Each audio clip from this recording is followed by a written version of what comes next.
Hello, everyone, and welcome to the Norwegian.net user group, our first session for 2022. And before we start, we just have some information about us. So we are part of the .NET Foundation. We are an independent user group with a focus on everything related to .NET. And we focus on talks where the presenters have real practical experience with the things that they're talking about. And we are by developers for developers.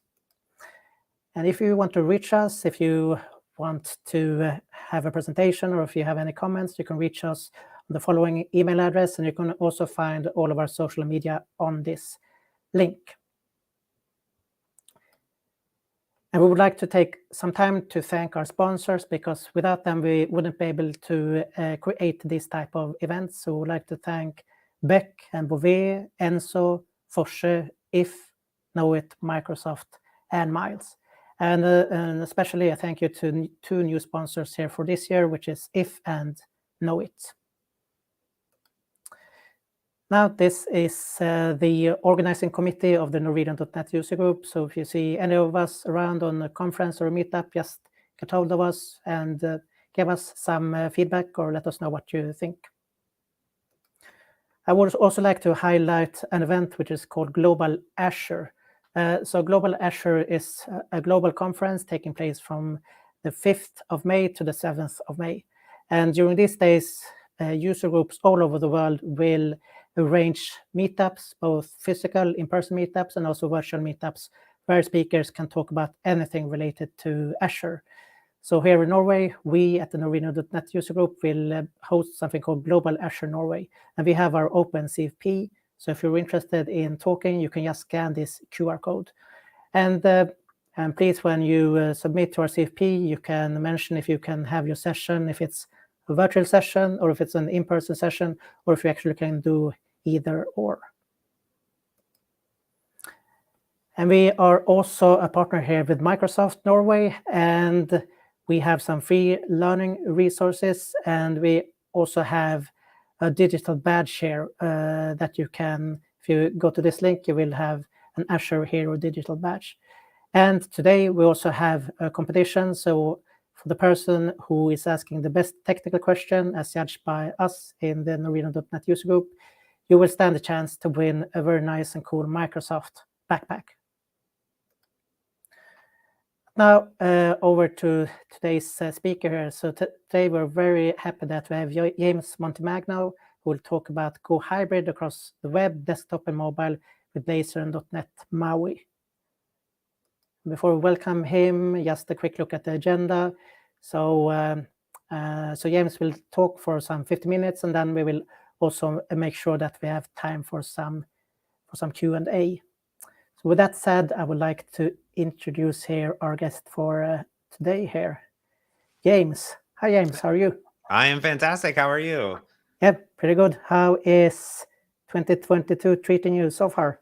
You know, so far so good. We had some snow happen, which is good. So I got to go cross-country skiing over the holidays, which was nice. Took some new people out. I think taking people skiing for the first time is exciting, but also terrifying for them mostly. But it was good. And yeah, it's been super nice. And the sun's looks like it's going to come out today. So I'm very excited. But yeah, it's a super exciting year. I think that it's hopefully for all of us exciting that maybe at some point we'll get back to being in person again. I miss Oslo. We were talking about this earlier. I miss coming out for NDC and then going to a bunch of the local user groups. So it's exciting that I can kind of reconnect with Oslo a little bit during these times. But yeah, life's been good so far. It's kind of crazy. It's almost the end of January. It's basically 2023. That's what I like to think. It's basically over. So it's so quick. Time's moving so fast. But how's your 2022? Yeah, it's been pretty good so far. I can't really complain here. So before we start with the session here, just some background about James. So James Montemagno is the principal lead program manager for the .NET community at Microsoft, and he's been a .NET developer since 2005, working in a wide range of industries, including game development, printer software, and web services. And prior to becoming a principal program manager, James was a professional mobile developer and has now been crafting apps since 2011 with Xamarin. So with that said, I just leave the stage over to you, James. Just remember to share your screen. Yes. Yeah, I think it's funny. I haven't updated I kind of like my original bio that I share with people. I think I wrote like 9 years ago. I mean, it's still true. Although I will say I still continue to develop mobile apps in my spare time. In fact, over the holidays, I built an entire brand new app with Xamarin and .NET for the local cross country ski area. Because I was like, I had to like, they're really cool. It's all community based. And I think this is the cool part about .NET, right? Is that and just being a developer, right? It's like you like want something and you're like, I can build it, right? Because they have a pretty good website where you can like weather reports and other stuff. But sometimes you have to like go to their Facebook page or you have to go to this other thing or this. I'm just like, I want everything on my phone right now. So literally in one day, I prototyped an app and I emailed the nonprofit that like runs the cross country area. And I was like, hey, I would like to build this. And they're like, yes. And it was cool. We just like, they gave me access to the data and I built it. I was like, what a cool like holiday project, giving back to the community. I don't know. It's so much fun. I'll share my screen, but I just, I love being a developer. And even though I'm a manager now, I still like develop in my spare time.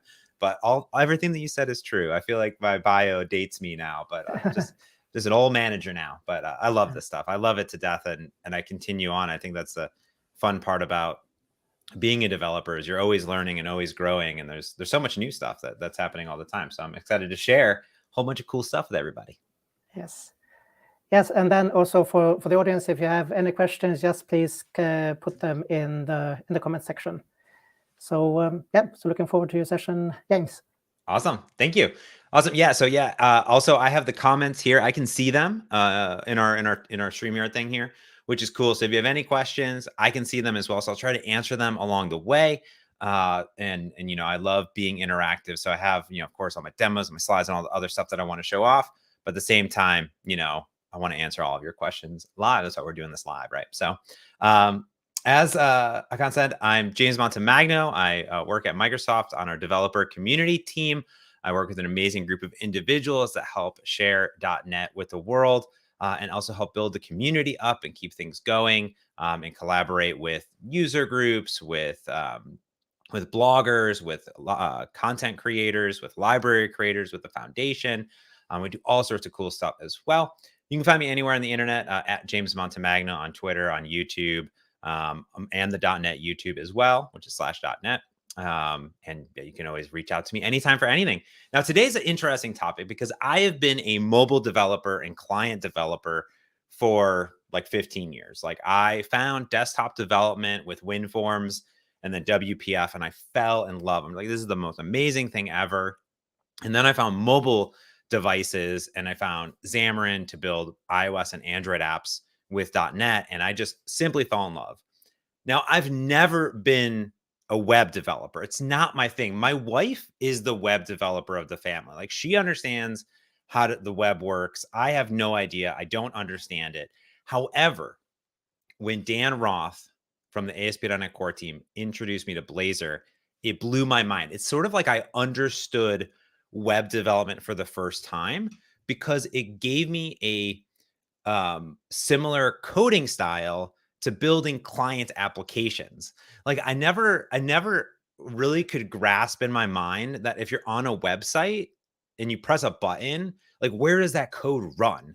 Like I never understood exactly how that worked. And I remember my wife trying to explain it to me as I was trying to like prototype like an ASP.NET Core website. Just like doing like, management stuff or whatever. And she's like, well, no, that happens like on the server. I was like, what do you mean it happens on the server? That doesn't make any sense. I was like, because when you're building a mobile app or a desktop app, like it happens in the phone. It's in the phone. So Blazor to me has always been this amazing piece of technology that really enables developers to build rich web apps and rich thin and thick client applications using web technology. Now, again, I'm not a web developer, so I'm not like a CSS HTML expert, but I have been going through a lot of Blazor research and training, which is all free on our Microsoft Learn properties, and I've been enjoying it. So today I'm going to talk about if you are a web developer or if you are a client developer, how you can build hybrid applications with .NET that span web, mobile, and desktop. Now, I am going to talk a lot about .NET MAUI, and I'll go through what .NET MAUI is. But additionally, if you're a WinForms or WPF developer, a lot of this will apply to you too, because this Blazor hybrid stuff will work also in this context. So we'll talk about that here. And I think what's interesting about .NET and the slide that we show all the time really is this unified development platform. I started as a WinForms developer. I went to WPF. I started developing Windows Phone and Windows 8 applications. I pivoted to iOS and Android. I've built backends for my applications. I've built front ends for my applications. I've infused different like machine learning, AI things. I've Dockerized, containerized my applications. I've, used CI and CD on GitHub and Azure DevOps. I've used Mac, Linux, and Windows for development. I've done all of these things, right? And I've done it all with .NET and C#. Like I've never had to leave that at all, that ecosystem at all. It's just this beautiful unified platform. And with .NET 6, it really expands that even further, unifying the platform as it brings into the fold even more mobile and desktop scenarios, which is super duper fun.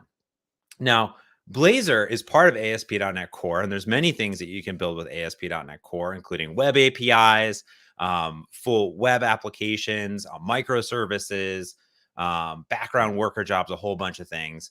But Blazor has been this really pivotal new piece of technology that adds on top of a lot of what ASP.NET Core offered with like Razor pages and Razor data binding. Blazor introduces sort of full stack web apps in multiple contexts, both the server context for like traditional web development, but then also Blazor WebAssembly. And WebAssembly is an open standard. It's not a Microsoft standard. It's an open standard that essentially enables code to run directly in the browser, which is really cool. So C# is one of those languages that can run in the browser, but there's other ones out there too. C++ and Rust and all these other ones Go, and all these other ones can run in WebAssembly. And that's really neat because traditionally, even in my mind, there's really been this, server scenario, which is I have a web server that's executing my C# code, and then I have to write JavaScript in the browser if I want to do anything in the browser. Where Blazor Server kind of keeps that intact, but the difference is that Blazor enables you to write C# instead of JavaScript. So in the Blazor Server scenario, it gives you access to full server capabilities, super fast startup. The code never leaves the server. You can support thin clients, older browsers, basically anything, because a lot of the heavy lifting is being done on the server. And it's using SignalR communication to go back and forth. Now, it does require a persistent connection. And of course, there's UI latency, perhaps that could come from that. So a different type of application that you might want to run is just everything in the browser and disconnected, which is what Blazor WebAssembly allows you to do. It kind of brings that C# execution into the browser directly. So it runs directly client side, doesn't require a server component. You can host it as a static website, can execute offline, but you do need to have like a blob, basically like a DLLs and executables and things that are being downloaded. They're pretty small. I think they're down to 300 500 kilobytes at this point, but there's the possibility that the performance is based on the user's computer, right? How fast that computer is. Now, this slide is really cool because it shows the comparison, but actually .NET 6 introduces a lot of things that bring these two worlds even closer together. Because Blazor WebAssembly actually introduces ahead of time compilation that makes your apps even faster at startup. They've reduced the app download size, and they've introduced different state persistence even during pre-rendering as well. So there's a whole bunch of really cool things that the Blazor team did to even enhance the Blazor WebAssembly scenarios there. Now, for the longest time, though, like Blazor was just Blazor technology. You could write a web app. You could put it in a progressive web app as well. But it was a web stack technology. So I think what we've heard from developers is that you're a web developer, you want to go further, right? You want to do more. You're in this .NET ecosystem. What more could you do with it? So what if I told you that you could build cross-platform native applications using Blazor, and you could actually use all of your existing Razor class libraries inside of those applications? And additionally, you could get access to full native device capabilities, and that would run on Windows, Mac, iOS, and Android in addition to your web application, which means that you could really target basically 95 to nearly 100% of all different devices out there. That is what Blazor Hybrid enables you to do. Blazor Hybrid itself is sort of an extension of Blazor. You can think of it as the third option in the world of Blazor, right? It's not Blazor Server. It's not Blazor WebAssembly. It's somewhere in between. Okay. And I'm going to explain what that means, because there's, I know people are always thinking like, how do I do Blazor WebAssembly? Do I do Blazor Server? Like, where's my code executing, right? So Blazor Hybrid is a little bit different. It says, I want to take my Blazor code and I want to run it on these platforms. And I want to also access those native device capabilities, right? That's the important part. Or blend in native UI and web UI too. So what the team did is they built this piece of technology on top of .NET 6 and .NET MAUI. And what it does is it offers a Blazor WebView control that enables you to host and render Blazor Web UI. Okay. Now, the cool part about this is that since it's built on .NET 6 and .NET MAUI, it means that .NET itself already is running inside of your package application, because .NET can run natively on both iOS, Android, Mac, and Windows, right? So what this means is that you have all of the power of Blazor Server with all of the benefits of Blazor WebAssembly without having the need for a persistent server connection at all. So it can work offline because it's in a mobile application. There is no server, but you have all of .NET available to you inside that runtime, and all of the performance because it's bundled up and natively compiled on each platform, which is super cool. Now you're saying probably like, James, you talked about Blazor, you talked about .NET 6 here and Blazor, but what is this .NET MAUI thing? Well, .NET MAUI is the brand new way, the evolution of Xamarin that enables you to build cross-platform native applications. Like if you think about the world today, developers have a few options when building iOS, Android, Mac, and Windows applications. They can do it natively in Swift. They can do it in Java. They can do JavaScript frameworks. They could write them in C++, or they can even write them in .NET, right? You could totally write them in .NET with Xamarin today. What we envision is a world that we can take all of these platforms, leverage all of the existing work from the Xamarin ecosystem, and build a single cross-platform framework to enable developers of all kinds to build for these platforms and leverage the vast .NET ecosystem. The goals of it are to make sure that you have access to native user interface, native APIs, and get native performance. And that is what .NET MAUI brings together. The ability not only to create these applications, access UI, access APIs, and be native performant, but do it from a single cross-platform project that natively compiles for each platform. So what this means is that you have a vast UI toolkit cross-platform across these different applications where you can write your UI in XAML or in C# or in F#, and then create rich, beautiful client applications. It's built on top of .NET 6, and it can run across all of these different platforms with the latest technology, running WinUI 3 with the Windows App SDK, Mac application, iOS, and Android. Not only phones, also tablets, and of course, desktops as well.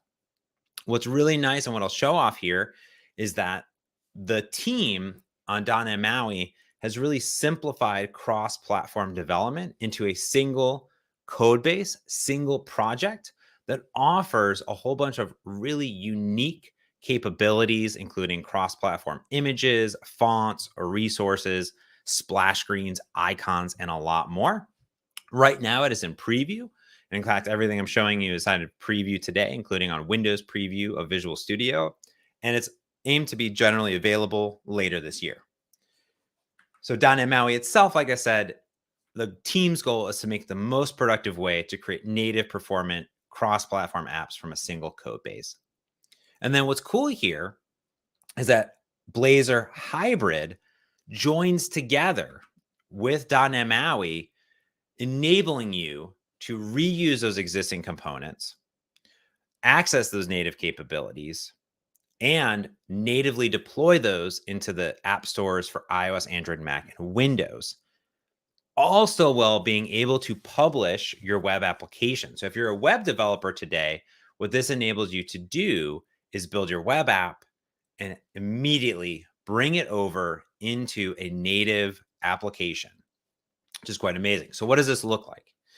So the Blazor WebView is the key technology that is available in .NET MAUI. And here, for example, is what it would look like in XAML. So it's a XAML control. Now, what's unique about this is that some of these things are going to look a little similar, right? We have a Blazor WebView. We have this host page, which is in the www root. We have a component type, which is referencing main over here in the application. So this is our Blazor WebView, and you can put it anywhere in a .NET MAUI application. Now, that component type is referencing a Blazor page in your application. So for example, this main might look like this, where it's just Razor syntax. It has a button, it has a click counter, and it's increasing the click counter over and over and over again. And that code can be the exact same code that is referenced in your web application one-to-one and bundled up into a Razor class library. Okay. So that's what's really cool about it. So this means immediately you could be really, really productive. And it also means that all of your CSS and HTML, all that work that you've done, if you've optimized it for phones and tablets, in CSS, will apply into this web view as well.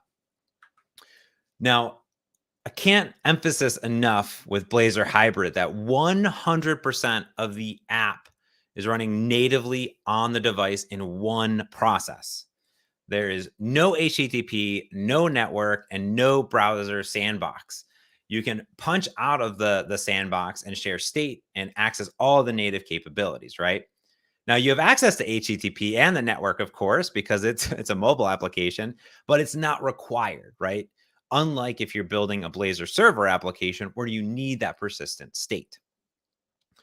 Really only the HTML UI is rendered into a web view control. So that's the only thing that you need to know. And this is going to be rendered into a web view control based on the platform that you're on, right? So on Android and iOS, they have a web view that's built in, and Blazor Hybrid builds on top of that. On Windows, there's like web view 2 or whatever, and it uses that technology. So based on where it's at, you'll have that access. Now, of course, web views themselves do have some limitations, right? And when it said, you're not, tampered down to that sandbox, what it means is that you can always get access into the native platforms that you're developing for. And that's what's really important here, is that you can always reach into iOS, Android, Mac, or Windows code, or even create and access native controls and blend Blazor UI with native UI of .NET MAUI. And that's why it's a hybrid application. You get to decide. So let's take a look at what this means in an application. So I'm going to go ahead and just open up Visual Studio 2022. So this is the preview edition, because this is where it's at today. So if I go and open up the Visual Studio installer, let me show you what that looks like here. And if I tap on modify, I can show you what I have. It's the only version I have installed, but of course you can have the normal and non-preview and all this stuff here. So the biggest thing is this mobile development with .NET. And if I drop that down, you'll see right here that .NET MAUI preview is installed. Now, I, of course, do everything in here. So I have Azure. You'll want to install ASP.NET and WebDev, because that's where the Blazor support is at. And then I'm still doing UWP stuff as well. So it's mostly this is what you need for .NET MAUI, but you also want to check the ASP.NET and web development for Blazor as well. And that's it. Now, we'll also install all the Xamarin components, of course, because those are still the stable versions of things. They're super supported. So if you're building and shipping apps there.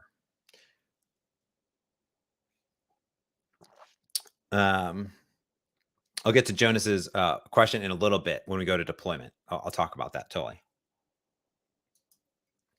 So when you go in and you create a new project, there's going to be a bunch of things in these drop downs. So I just have Maui selected, but if you had all project types, you can see there's a Blazor server application, there's a Blazor WebAssembly application. If you actually just do the drop down here to Maui, you'll see that there's 3 different projects: .NET MAUI application, .NET MAUI plus Blazor application, and a .NET MAUI class library. Now, the first one here is complete native UI. It doesn't have any of the configuration for the Blazor web view in it. The .NET MAUI application is that. It is basically a .NET MAUI application with the Blazor integration in it to kind of show you how it's all configured up. And this is just a class library. So if you want to share code between your different applications or package up a NuGet. So let's build a brand new MAUI app 20. That sounds like a good name. And let's create it. And the first thing that I want to show off as this scaffolds it up is the uniqueness of it being a .NET MAUI application and some of the infrastructure that occurs there. So the first thing that I want to kind of show off is that it just created a single project over here. So what we have are dependencies for Android, iOS, Mac, and Windows. If we drop them down, we have different packages that are being reinflated over here for all my NuGet packages for .NET MAUI over here. But it's all in one project, all right? Then we have some things that are probably similar if you've done Blazor before. So we have data, we have some pages, and we have shared code. So we have shared main layout, nav menu, a survey prompt, a dub root, a CSS class. We have Bootstrap, Open Ionicon, all that sorts of stuff. So that could be in a Razor class library, but here it's inside of this single project. Now, there are some differences, though. If we look over here under platforms, we have some code for Android, iOS, Mac, and Windows. This is part of .NET MAUI that enables you to access native capabilities directly from these platform folders. So for example, there's some startup logic that's needed for Android, iOS, Mac, and Windows. If I tap on the Android activity here, we can see that it's using Android namespaces and it's providing permission support out of the box, and it's specifying a splash screen, and it's a .NET MAUI activity over here, right? So there's some of this logic that's set up here automatically for you. Additionally, there are things like resources. Let me zoom in over here as well. So here we have some resources like built-in fonts and images that are SVGs and app icons. These resources are a special folder in .NET MAUI applications that enable you to automatically generate platform-specific PNGs based off SVGs, or you can just put PNGs in this folder and access them across the different platforms. It also enables you to do font embedding. So if you wanted to do like Font Awesome, for example, or custom fonts, you can put those in there too, which is really nice. And it has these app icons. So if I show off what this actually looks like in the code behind over here of the CS proj, it's very minimum. It's multi-targeting. So it's saying that it wants Android, iOS, and Mac, and on Windows, it'll do Windows. It's a MAUI application, uses MAUI. It's single project. It uses implicit usings, new features of .NET 6 and C# 10. Over here, it actually specifies cross-platform, the application title, so what'll display on the app icon, the application identifier, so the ID, so you don't need to specify it in 20 places, the version number over here, and then down further, there are additional cross-platform goodness built into the box. So MAUI icon is your icon. So it's your icon that you see on Windows or on Mac or on iOS and Android. We have a splash screen, and we specify colors and SVGs to reference. And then here we reference the images folder and the fonts folder. And we say these are MAUI images and MAUI fonts, and go figure those out for me. And that's pretty much it. There's a few other little configurations for Windows and NuGet packages, but that's it. Overall, that's all we have. Now, it still has a preview, so there's a few things I need to actually toggle here to make sure this runs correctly. I'm going to unload it and reload it because there's a bug currently in the preview, but now it's all good. Perfect. All right, good. So let's look at this app, and then we'll actually get it up and running and start deploying. So I've showed off data, pages, things that are familiar, but I'm going to go ahead and open up this Maui program folder.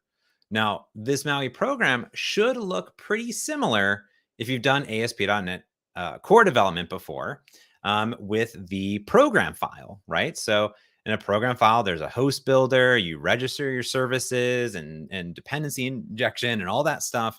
Same thing here. The Maui app has a Maui builder. And here I've registered the Maui Blazor WebView. This is a Maui app. I configure fonts. I can configure lifecycle events and a whole lot more. And then there's extensions like Blazor WebView, and I'm adding a Blazor or a singleton here for the weather forecast service, which is really cool. Now, if we take this further, what is this app over here? Well, this app is similar in a .NET MAUI application or a Xamarin Forms application that would reference XAML styling, for example, and the startup of my application. So I have some colors here. I have some label properties.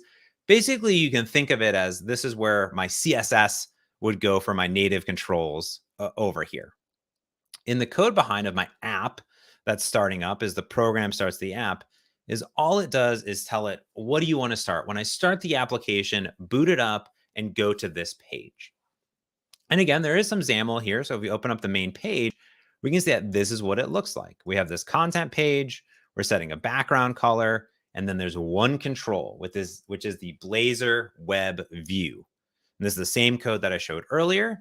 And the difference here is that it is booting up main, which our main is our main layout over here. Or sorry, not the main layout, but where's our main at? Yeah, this one. The main layout introduces the menu, which basically inflates our index, our counter, and our fetch data over here. And this is just Razor syntax. And in fact, if I go into the index, this is the same exact Razor that we saw previously over in a Blazor application. Counter, same exact thing. We have counter code. We have counter count, Razor data binding, on-click handlers here, all these things, all this code, exactly the same as from your Blazor application. So same thing with fetch data. We go through, we can iterate over forecasts over here using Razor syntax, and we can make web request calls using our weather forest. So this is all the same. Injecting services, dependency injection, all works exactly the same. So the only difference is deciding where do you want to put that startup for your Blazor web view control. All right. So some questions came in about deployment, right? Which is like, hey, you're on Windows, James. You can do, Windows development. What about iOS, Mac development, things like that? Well, here's a unique aspect of doing development with .NET MAUI, including .NET MAUI Blazor, is that you can decide to deploy directly to an emulator, a device, a remoted device, or your local machine. So here I can decide to deploy to Android, iOS, Mac, or Windows. And I have Android selected, so my Pixel emulator is here, but I can also toggle to Windows, and now it says Windows machine. If I toggled this to iOS or Mac, it would give me different options. Now, I'll talk about that here for a second, because Android, there's Android emulators for Windows, and Windows, obviously on Windows. For Mac, you got to be on a Mac. So there's no way to run Mac applications from your Windows device. It just doesn't work. There's no plans on that. You got to be on a Mac, just like you can't run Windows apps on a Mac either. iOS is a unique starshine because iOS leverages the same pieces of technologies that evolved over the years with Xamarin and Xamarin Forms for iOS. So one is you can have a Mac on your network, you can connect to it and basically use it as a remote build and deployment machine. And it'll even pop up a remote iOS simulator directly on your Windows device, which is really cool. Now, some people don't have Macs or don't want to do some service like Mac in Cloud or something like that. So there's another piece of technology called iOS Hot Restart. And that's a really cool piece of technology that enables you to plug in your iOS device into your Windows machine and debug your application into sort of a sandbox bundled app, pre-bundled application. So it sort of interprets your app code on the fly. So if you just have an iOS or iPad device and no Mac, that's an option to get started, at least with development. There are limitations. At some point, of course, you're going to want to bundle up your application, test it on a real machine. But of course, you can always go a really long way using continuous integration with App Center or GitHub Actions or other CI services out there to build and compile your applications. But to be honest, if you're doing iOS development and Mac development, you probably want a Mac, to be honest with you. It's just you'll be more productive there in general, but you can get a long way. So I'd still recommend it in general, but the idea and goal is that your applications will go and be very, very similar across the different devices. So let's go ahead and check this out really quick. Leia also asked, can you deploy to the Windows subsystem? Yes. So for Android, yes. So that's another thing. I'm on Windows 10 right now. And yeah, we have whole videos. We showed that at the .NET Conf. If you are have access to the Windows subsystem for Android, which allows you to run Android apps on your Windows 11 machine, yes, it'll just come up in Visual Studio as long as you connect via ADB. It's a good one. All right, so I'm just going to run the Windows version here, and then we'll also run on Android. We'll see them side by side and see what's going on here. But I want to kind of show you what exactly, this application looks like over here. So this will compile up my application, and this is going to be using, Windows, Windows WinUI application as well. So let's go ahead and let it start over here. Should be somewhere. There it is. Perfect. So there we go. So here is my Blazor application. It probably looks relatively familiar if you've seen a Blazor demo before. I can shrink it down. We get the same exact styling, CSS over here. I get a counter. I can click, click, click, click, click. I get fetch data. I have counter. If I actually hit F12, it brings up the dev tools. So you can actually see that it is a Blazor WebView JS. So it's a web view here. It has the whole DOM available to us. You can see everything, right? And it's all running locally inside of 000. So it's inside of it. So it is actually a web view inside of here. But other things that you can do, for example, if I minimize some of these things down, is if I wanted to, I can use, let's say, all of the existing, functionality that I'm used to. So if I go into my counter and I want to increase this by plus equals 10, for example, and hit the hot reload button. Let's see if it reloads over here. There we go. Now it's increasing by 10 every single time. So now over here, it's just go, go, go, go, go, increasing it there, right? If I want to come into my index page, which is this home page, and I want to add a counter control here, I'm just going to hit save and hot reload. And my hot reload is taking a few additional seconds, I think, to pop up. So I think if I pivot back and forth, it reloads that UI. And now we have that counter right here, sharing it in the application, right? So it's the same exact application running over here, which is quite cool. So I have this application up and running. Everything is looking good.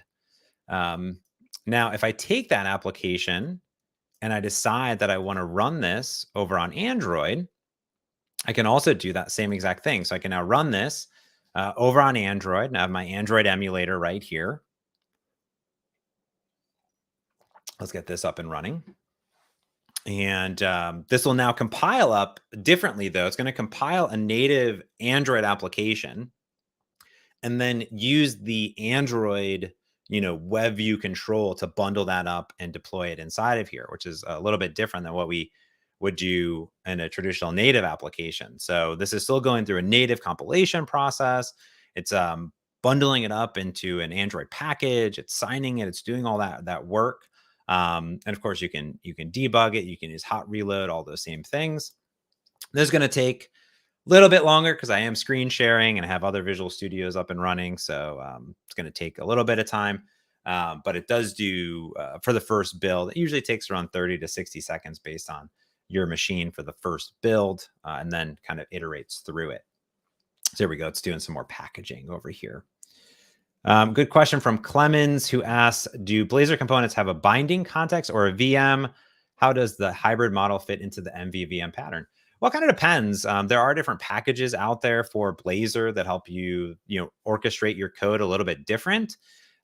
You can, you don't have to put your Blazor code directly into this code block. You could put in the code behind, you could put it into a view model of sorts, totally up to you. Many Blazor developers don't even use MVVM at all, so you don't have to do that. But you can inject your view models into this code, right? So that's another thing that you could do is you could inject your view models that you have via the dependency service. So you can mix and match that. There is no the binding context is the code here, for example, but you might say, hey, I have a view model, and then just make that a variable that's set here. And that is, for instance, you could have a view model.forecast and just iterate over that. So that's probably what you want to do. But yeah, here's the Android app. It looks and feels like it's in an Android app because it is an Android app, but it's a web app, at the same time. So there's nothing really different there, but it's total application. In fact, when you saw it boot up, there was a splash screen that was generated for you automatically. Over here, we have an app icon that was generated automatically for you, which is super cool. Now, let me show you what else you can do, though. Okay, so I'm going to switch back to Windows over here, because you can sort of blend these pieces of technology. So, for example, let's say that you didn't want to use sort of that built-in, styling of Blazor. You wanted to use like native tab controls. So here, I'm going to change this content page into a tabbed page. Not tapped page, but a tabbed page. In the code behind here, I'm also going to say this is a tabbed page. There we go. And we're going to set up some tabs here. So tabbed pages have a content page here. And it can have multiple content pages. So each content page is a tab, basically. So instead of having index here, what we're going to do is we're going to say, let's look at local, and we'll do .pages. So we'll change the namespace here. And we'll say that we want the index over here. And then let's create some more pages. So I'm just going to put in some new pages, 3 different web views, and this will be counter, and this will be fetch data. All right, so let's go ahead and just deploy this thing over here, get this running, and see what our application looks like now. So all I did was I decided, instead of letting the app be 100% Blazor, let's go ahead and just, make it different tabs. So here we can actually, there's some Chrome around here, right? There's actually the native tabs, and actually you can't see the other tabs because they're hidden. So let's change this up a little bit over here. So let's go into our XAML. Make this a little bit smaller, and let's just remove this background color. We don't want that. Here, I'm just going to save it. So now we just see it updates in real time with our hot reload. Let's give this a title. I'll say home. There we go. So now we have home up top here. This one will be title of counter. There we go. And then let's have another one, title of weather. Right. There, it just updates automatically as I type. And now we have basically native tabs, native controls over here inside of our application, which is super cool. And then all that same stuff works, right? I have all those same things, but now I'm using these native tabbed controls. You can use native flyouts. You can customize it exactly how you want inside of your application. But now you're saying, James, well, what about native API access? Well, it's a good question. So let's say, for example, I wanted to come into my counter page, which has some code already. So let's do that. And let's add another button here. There we go. And I'm going to say this will be check internet. And button. There we go. Perfect. And now what we're going to do, let's see if that shows up. If I hot reload it, should show up. If not, we'll reload it. That's fine. Here we're going to say check internet as the option. Let's just go ahead and put in another one that is check internet. But here's what's really neat about this is that I do have access to the iOS, Android, and Mac and Windows APIs, but there's also essential APIs built into .NET MAUI. So I can say Microsoft.maui.essentials, and I have all of these different APIs like accelerometer, app actions, app info, barometer, browser launchers, compasses, connectivity, contacts, display info, all this stuff in here. So what we want to do is we want to say var internet has internet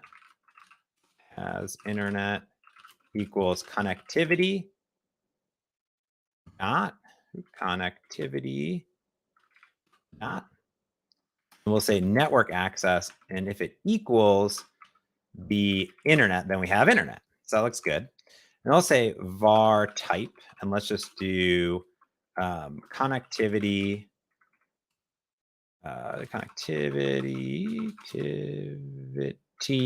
dot connection profiles, and I'll do first or default to string, and I'll also then do, if that's null, we'll just say none over here. And then what I can do is I can say I can maybe do a pop-up alert. So I'm going to make this async over here, and or also wait on something and make this async. There you go. And I'm going to say app dot, and that gives me access to my current .NET MAUI app itself. And I can do things like access the current state, access the main page, and then I can do different things such as display an action sheet, an alert, or a prompt. So I'm going to say do an alert. I'm going to say internet check as the title. I'm going to output here current is the has internet of type type. There we go. Exclamation point. And then I'll say okay. And that's it. So I'll do edit still. Let me go ahead and put in okay. There we go. Now I probably messed up my actual hot reload a bunch. So let's go ahead and just reboot, restart the application. Let's see what it pops up as now with our check internet button intact here. Okay, cool. Let's go ahead and pin this over here. And then I have my counter, which is also here on my main page too, because I've added it there. But now I can say check internet, and sure enough, we can say true. The current type is Wi-Fi that I am on for this device, which is also interesting. And of course, I can debug that because I'm debugging it. And I can look here that I have my current connectivity over here, which is available. And then I can kind of continue on, which is really cool. So it's true. Now, if I turn off these different things, I would no longer be able to stream, which is cool too. Now, great question from Clemens. Can you navigate to and from? Yeah, it's up to you how you want to navigate in your application. So you can use the built-in Blazor navigation in your application. Or, for example, you could come in and say await app dot, current dot main page dot, you'd wrap it in a navigation, and then you could say, push, modal, pop, whatever you want to do. So you can use the native capabilities or the built-in Razor stuff there too, which is really cool. Now, same thing over here. I'm going to go ahead and pop this up on Android, and let's just see what that looks like too. So I'm just going to go ahead and pop this up and hit debug. And we should see that it's now going to access native Android APIs to access this connectivity of this device. And again, this is on Wi-Fi, so it should be on Wi-Fi, but we should be able to toggle this off. So here now we have native tabs on top, and you could put those on the bottom too. I can click and check internet, and it's on cellular, which must be the first one. I'm doing the first one, so it's cellular and Wi-Fi. So that makes sense here. If I did, let's say airplane mode, check internet, and now it's false. It's unknown type. There's no internet going on here at all, right? So if I put this back on, we can see that we're getting native pop-ups there, which is super cool, and it's back on cellular, right? So I just literally in one line of code checked internet and the connection types all natively there, which is good. Good question from Jonas. Just Google Xamarin iOS hot restart. And those will be great guides for you to get started on the hot restart train over there. There's a little bit of a setup to do, and you need a developer account too. All right, cool. Let's continue on. I have a few minutes here. I want to show a few things here. Some huge benefits of this, right, is that you get to use Visual Studio, you get to reuse C# and .NET, reuse HTML and CSS. There's a rich ecosystem out there of controls and Blazor components that you can add into your .NET MAUI applications. Now, at the same time, there's different app patterns, right? There's sort of this toggle, right? I think of it as do you want to turn Blazor down or up to 11, right? So you can decide to build brand new applications composed 100% from Razor class libraries, RCLs. That means they can be used on the web or natively inside of these applications or both. You can then decide that, hey, I'm going to just take my existing Blazor web app. That's a way of doing it, and bring it into a native application. That's also a good use case. Maybe you want some of your application to be native UI and some of it to be Blazor UI, and that's a great use case. Or 100% an existing web app. Like I said, or modernize it, right? Grow over time. Sort of think it as little islands in your application that you can migrate to web or from web over time in your .NET MAUI application. So think of it as like this. You can do a little Blazor or a lot of Blazor. It's totally up to you. So I can show you exactly what that looks like. So we have a application that we built out called the .NET Podcast application. We built this for the .NET Conf, and it has a beautiful landing page here, which is built with just ASP.NET Core and Razor pages, and shows you some popular podcasts, and you can sign in, and it takes you to this full Blazor web app here, 100% Blazor. This is really cool. It has the ability to like check out a podcast, listen to a podcast. You can save it to listen later. You can subscribe. You get great, UI in here. It also has this cool mode called Listen Together. So I can say this is like Blazor 1. I can open a room. And if I, let's say, like open another one over here, let's do this, pin this, pin this. I could also go here, copy this code, and let's sign in here. Boop. And then go to Listen Together. I'm going to join this room, and I'll say Blazor 2. Join this room. And this is Blazor and WebAssembly. So I can actually like listen to podcasts together. You can see that when I start one, it stops the other one. I can fast forward. I can like send cute emojis across the way, all sorts of good stuff, right? And there's like, all sorts of really cool stuff built into it using Blazor. And this is using SignalR across the wire. Now, this is a beautiful Blazor app. Now you have the decision to say, hey, what about native, right? Here I'm just using web playback, things like that. So the first option that you have is you could take this app and you could basically shove it into a full Blazor and .NET MAUI application. So for example, this is a version of the .NET Podcast application that is the Blazor MAUI version. So here inside of this, there's actually like hardly anything. There's just some resources and splash screens, but we have our app settings and we have very minimum resources inside of here, splash stuff. And we just have this main over here, this main index in our Razor. And all that is doing is just loading up the main layout of our application. And that is actually all of the components and pages 100% in Razor that are from our web application. So they're all right here. And this is pretty cool because this application looks like this on the different platforms. I'm not sure which one it is. I'll know immediately when it launches. Let me see over here. This one is our native app. Okay, cool. Let me do this here. So we have our web, our desktop application over here. You can see it kind of expands and does different stuff over here, which is really cool. I have my subscriptions. I have my Blazor application running on Android, right? It looks, got my subscriptions, my Listen Together. I have my my code over here, so I can join that same exact room, and I'll say Android Blazor, join the room. If I come back over here, we see all the other people over here. I can decide to, do all sorts of crazy shenanigans, right? Really cool, right? this is the same exact Blazor code running over here on these different platforms, one-to-one. So it's the exact same thing. You can see that when I minimize this down, sort of this view came in.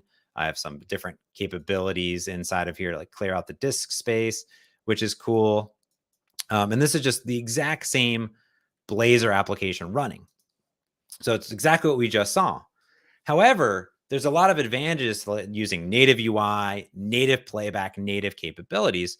So we actually have another version of this application that is the .NET MAUI version of the application with a little bit of Blazor.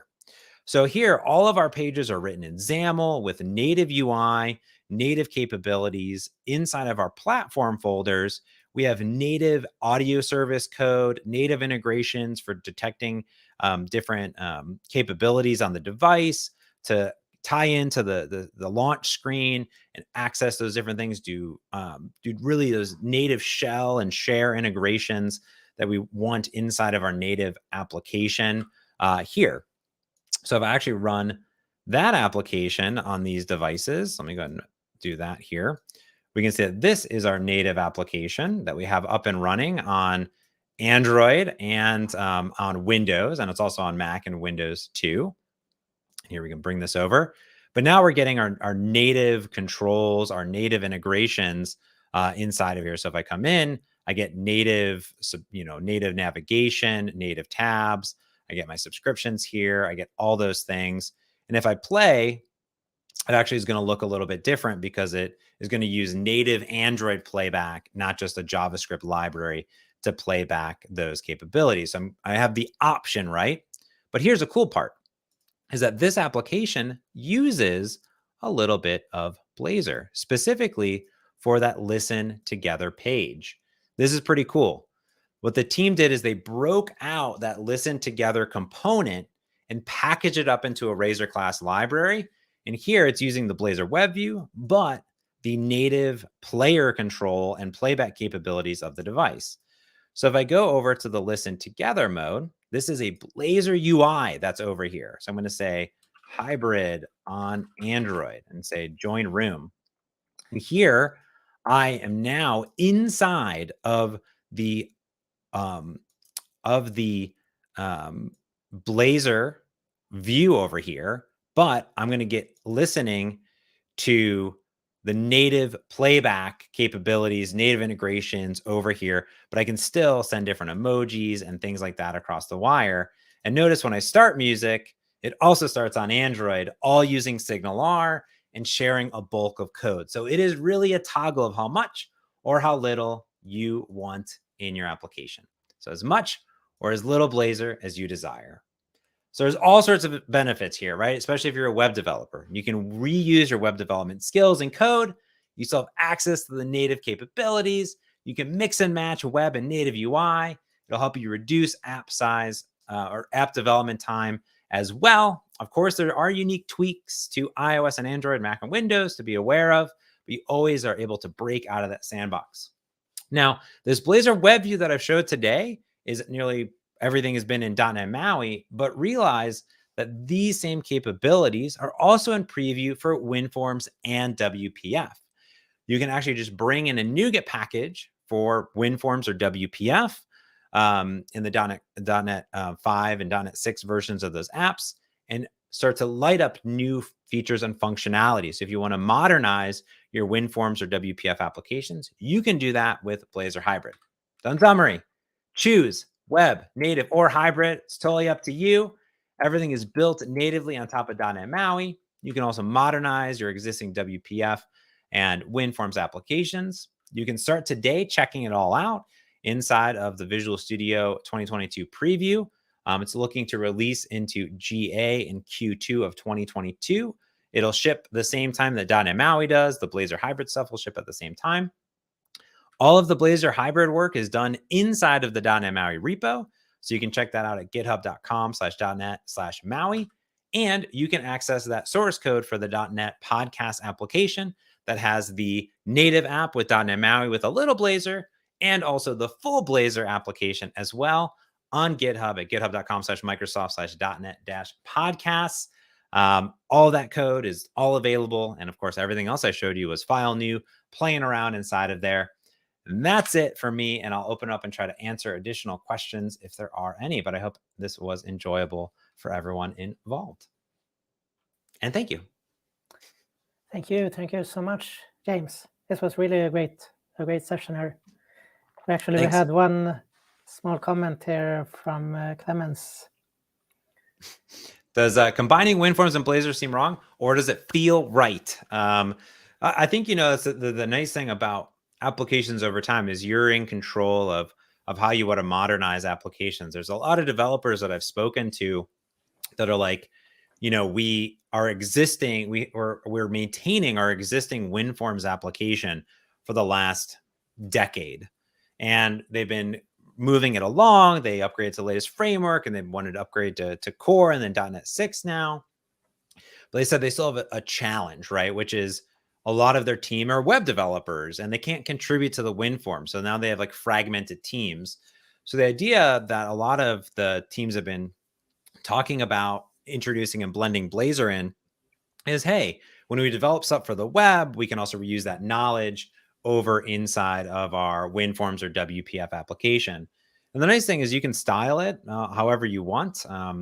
But yeah, I think also when you use a lot of mobile apps today, there are different integrations that are web, and depending on how you style things, it's going to look a little bit better or not really at the same time. But I've done it. I think it's cool if you're a web developer and you need to I think even support different platforms that have different requirements for like WinForms development, then it's a good option there for sure.